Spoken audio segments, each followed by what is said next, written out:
สมัยที่เก้านั่นเองซึ่งในนี้เราผู้ชมท้ายอาทิตย์ที่ผ่านมาองค์การพุทธศาสนาสัมพันธ์ลาวแขวงสารวันได้เผยแพร่มติผลสำเร็จของกองประชุมใหญ่ผู้แทนพระสงฆ์ทั่วแขวงสารวันสมัยที่เก้าอยู่ที่ศาลาหงธรรมวัดบ้านปากทอเมืองเหล่างามแขวงสารวันโดยการเป็นประธานของพระอาจารย์ปริญญาเอกศรีประเสริฐไสยปัญญากรรมการศูนย์กลางองค์การพุทธศาสนาสัมพันธ์ลาวประธานองค์การพุทธศาสนาสัมพันธ์ลาวแขวงสารวันพระอาจารย์พรสวรรค์ทองมณีนินกรรมการองค์การพุทธศาสนาสัมพันธ์ลาวแขวงห้องประธานองค์การพุทธศาสนาสัมพันธ์ลาวเมืองเหล่างามเป็นเกียรติเข้าร่วมของทานนางสุพีดวงปัญญาคณะประจำพรรคเมืองประธานแนวเล้าสังสัตเมืองเหล่างามตลอดฮอดพระสงฆ์ในบรรดาวัดต่างๆภายในเมืองแขกถึกเซินองค์การจัดตั้งบ้านเข้าร่วมด้วยกันในเวียกงานดังกล่าวพระอาจารย์ปริญญาโทลินทองคำสว่างห้องประธานอพสเมืองหัวหน้าห้องการบริหารอพสเมืองเหล่างามก็ได้ผ่านบทรายงานย่อถึงการจัดตั้งปฏิบัติเวียกงานอพสเมืองเหล่างามสภาพรวมขอสะดวกขอยุ่งยากและเวียกงานในต่อหน้าหลังจากนั้นพระอาจารย์แสงมณีสุวิไลคำห้องประธานอพสแขวงหัวหน้ากรรมธิการศึกษาสงฆ์แขวงสารวัน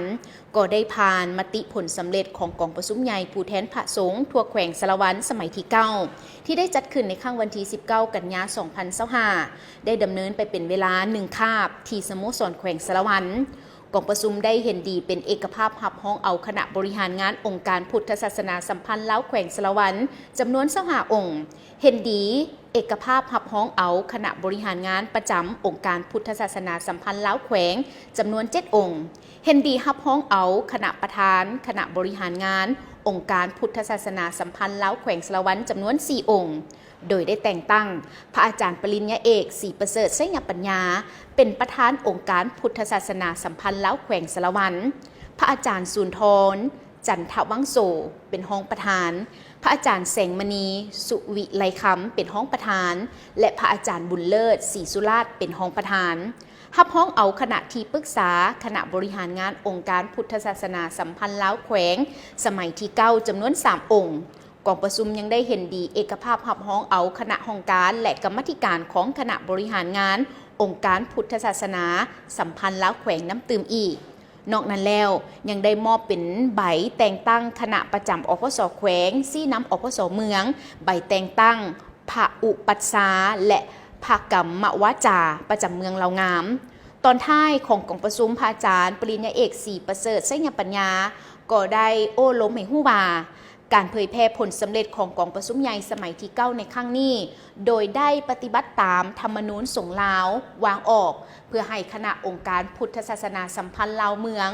และเจ้าอธิการวัดได้รับรู้เข้าใจและเสื่อมซึมต่อมติกองประชุมใหญ่และทิศทางแผนการใน5 ปีต่อหน้าของทั้งคณะบริหารงานองค์การพุทธศาสนาสัมพันธ์ลาวแขวงเพื่อพันขยายจัดตั้งปฏิบัติให้เป็นรูปธรรมนอกจากนี้ยังติดพันกับการประกาศการแต่งตั้งคณะประจำอพสแขวงเป็นองค์ซี่น้ำคณะองค์การพุทธศาสนาสัมพันธ์ลาวเมืองแต่งตั้งพระอุปสาแต่งตั้งกรรมวาจาให้เป็นระบบครบสุดนั่นเองและนี่ก็ถือได้ว่าเป็นผลสำเร็จในกองประชุมดังกล่าวสำหรับการเผยแพร่มติผลสำเร็จกองประชุมผู้แทนพระสงฆ์ทั่วแขวงสารวันท่านผู้ชมทั้งหมดก็ต้องขอบใจภาพข่าวครั้งนี้จากทางอพสแขวงสารวัน